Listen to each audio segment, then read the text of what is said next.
By Jefferson Iwakiran.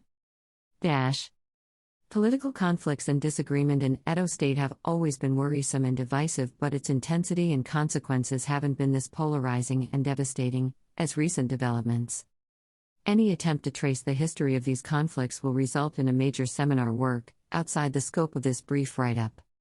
During the Babangida years, Edo politicians positioned themselves as bridge builders and gateway to North and South, with Chief Tony Ananai of the SDP and Chief Tom Ikemi, both Aishans, from Edo Central, simultaneously leading the two dominant political parties.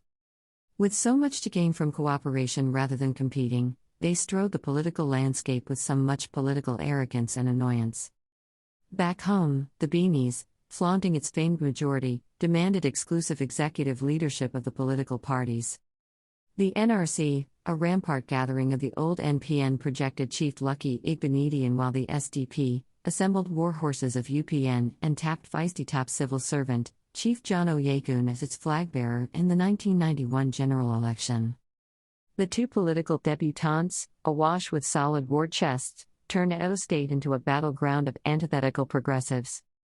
Chief Oyegun won the election, but his government was short-lived and abruptly shoved aside by the military moderators of the transition to civil rule that was designed to keep the military in power.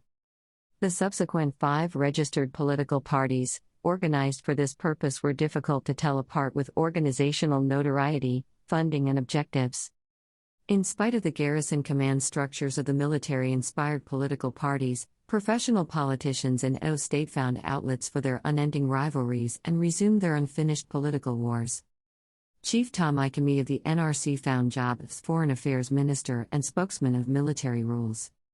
He quickly rallied General So Ovbemudia, former governor and minister, to form the UNCP, a dominant political party that won all the seats in the 15th of March, 1997 local government election.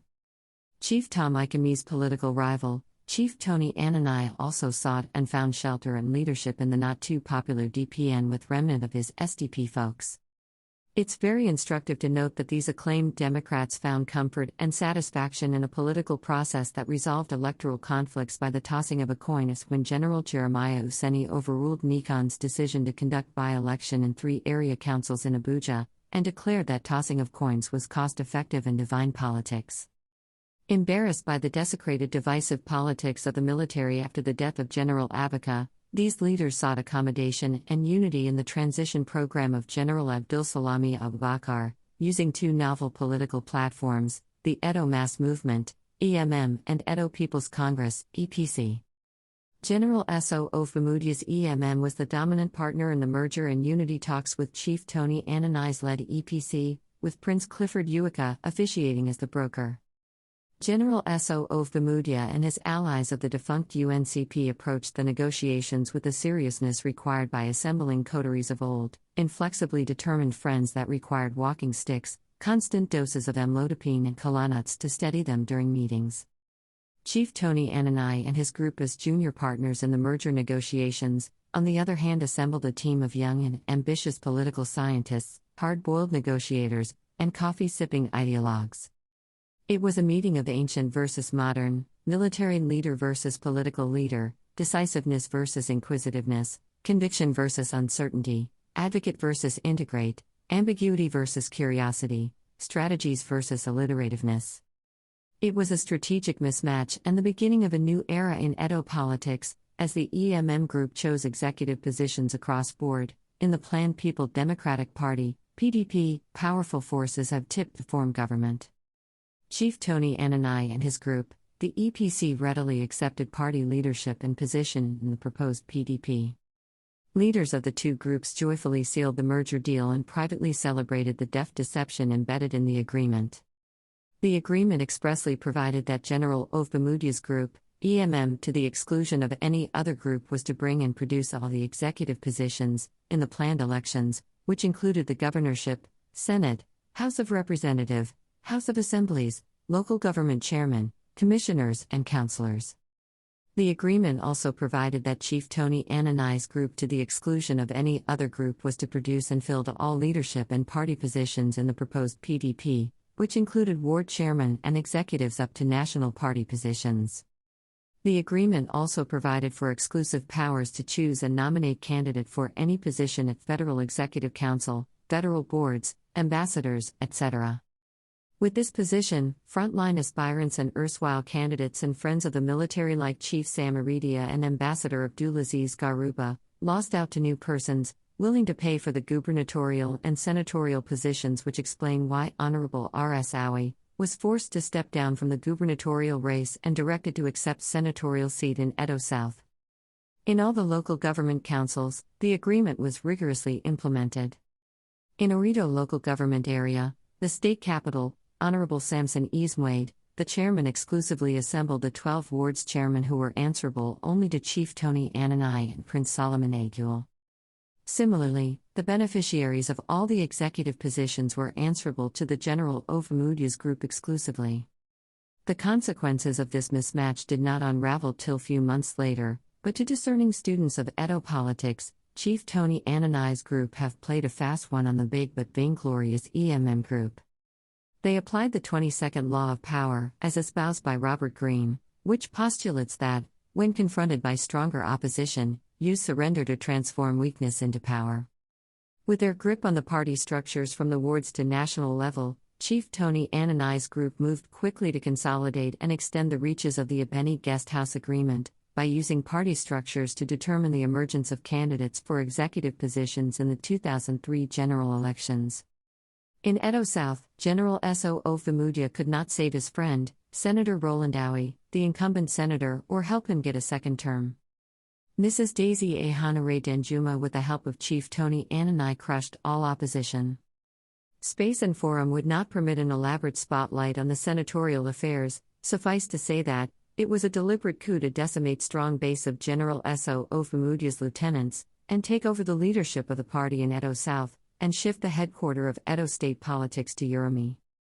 Not surprising, it was a seismic political coup, as Chief Tony Ananai became the clock and calendar of Edo state politics, and national leader of the PDP. Without shooting a single bullet, Chief Tony Ananai captured General S.O. Ofamudia and his political capital, held his few remaining supporters hostages, until they capitulated and accepted his leadership. Immediately thereafter, Chief Tony Ananai stopped coming to Benin to attend political meetings, even when he conveniently landed in Benin Airport. All major meetings were held at his Uromi country home, and Nova Hotel, Uromi, had permanent rooms for many influential Benin leaders, at their own expenses. Major political meetings in Edo South were held only with the permissions of Chief Tony Ananai, and any without his permissions were deemed rebellious, and details of such meetings were leaked to him by Benin leaders desperate for political appointments which only him could guarantee and provide. From 2002 till his death, in October 2018, Chief Tony Ananai never allowed any negotiation that threatened his leadership hold on the PDP in Edo State, not even when he was forced to cede the governorship ticket to Professor Osazuwa Osunbur in 2007, which is the key basis of his disagreement with Professor Osunbur's short-lived government. Unlike General S.O. Ofamudia's group position, Chief Tony Ananai realized early in his political odyssey that whoever controls the party in government controls the government. While Edo South leaders were after the temporary gains of executive positions, Chief Tony Ananai group were strategically waiting outside the corridor of power to seize and control government. How did a police officer defeat a military general, with all the years of training in Liddell Hart's art of strategy? What is the fallout of this political gambit in Edo South politics? General S.O. Ofamudia, before he became military governor of Midwest region, was for many years a notable instructor in the Nigeria Army, before his retirement in 1975. He was infused with the big man theory of command and control, which requires officers to make good decisions quickly and ensured compliance. Chief Tony Ananai, on the other hand, was a graduate of the College of Ambiguity, where people were trained to see that there are multiple ways to look at a problem or situation. Mitigating ambiguity means suspending judgment and decision-making, until more facts are known or more interpretation or perceptive are articulated. In effect, a leader must keep from making a decision until the best decision, or at least a better decision, is found. Tolerating ambiguity requires patience and being comfortable with the anxiety and uncertainty of not knowing what is to be done. Lack of this still often leads to what is known as rush to judgment. All these Chief Tony Anani deployed against a general and a good man stomped and swapped by political lieutenants, who were not only local visionaries, but were blinded by private privations. Unfortunately, politics in Nigeria is fueled and propelled by immediate personal gains, masked and shrouded in tribal sentiments. But in the case of Chief Tony Anani, his politics was fueled by political and economic domination of his environment, which explains why he was ready to remain in opposition in Edo State, during Governor Osunbor's short stay in Government House, then cede political power. In 2007, with the opposition by General S.O. Ofamudias decimated, Chief Tony Anani found his replacement in Senator OsazuwaAkonedo, who quickly attracted the displaced remnants of Ofamudias' troops. The target of the renewed conflict was total and complete control of the PDP in Edo State.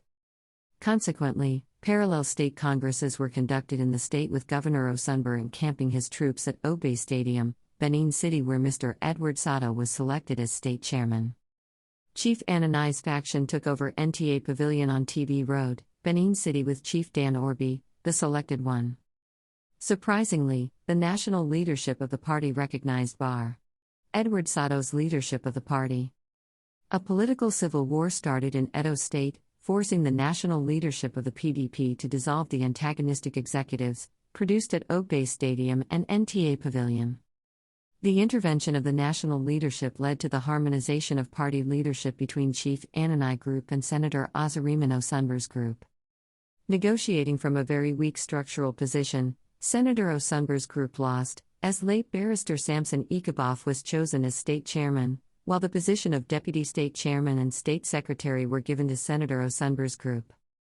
Honorable Clement Benedict Osagie, the deputy state chairman, immediately got swallowed by the subtle guiles of the old war machines, and PDP Command and Control Center was firmly returned and re-established in Uromi. Frustrated by the inflexibility of the new leadership, a lot of PDP members moved over to the opposition APC, teaming up with the deregistered No Man Is God group that left earlier to prop up fresh rebellion under Comrade Adams Oshiomhole leadership. Suddenly, disaster happened. Barrister Ikaboff, the former Commissioner for Justice and the stormy Petrel of Onimi, died in a fiery motor accident that claimed his son, driver, and a police officer. With no opposition in sight, Chief Dan Orbi easily waltzed his way to the chairmanship position of the party. For over 10 years, he held on to the ideas of party supremacy, under the guidance of Chief Tony Anani and under the most brutal and punishing state and national embarrassments from the APC. His comical digs at Comrade Oshiomhole amused his followers but not the electorates, who dented his records at elections back to back. Like a cat with 9 lives, he survived all intrigues to remove him from office, or attempt whittle down his powers. With a solid support base in Edo South, Chief Dan Orbi spoke hope and strength into his followers, and rightly standing by them, in the protection and substances of their elective and party offices. It was a marriage forged in Chief Tony Anani's school of sweat, tears and blood.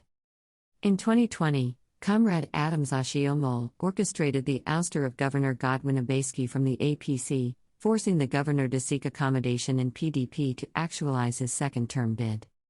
Unfortunately, the governor was not sufficiently informed of the cloak and dagger grip of the party by the real owners of the party.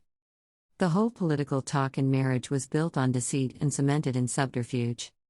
Governor Godwin Abaski wanted a platform. Edo PDP wanted a return to power, exploiting the enormous goodwill of the governor. The governor was made to believe that he will automatically become the leader and the new clock and calendar of the party, but a ruse. A deliberate ruse and political fraud, executed with the most sophisticated hard-boiled graduates of Chief Tony Anani's School of Ambiguity. The parallel congresses of the last few days is unsurprising a reminder of the Governor Osunbor, Chief Tony Anani's war, and I am deeply concerned for Governor as he embarrassingly extricates himself from the elaborate web of intrigue merchants of power have weaved around him. Unfortunately, these merchants are not ready to sell nor lease power for now. At View's exclusive rights, Jefferson Owaghiran, Esquire, is a Benin-based political analyst, human rights lawyer, journalist, and a former newspaper reporter, May 17, 2022.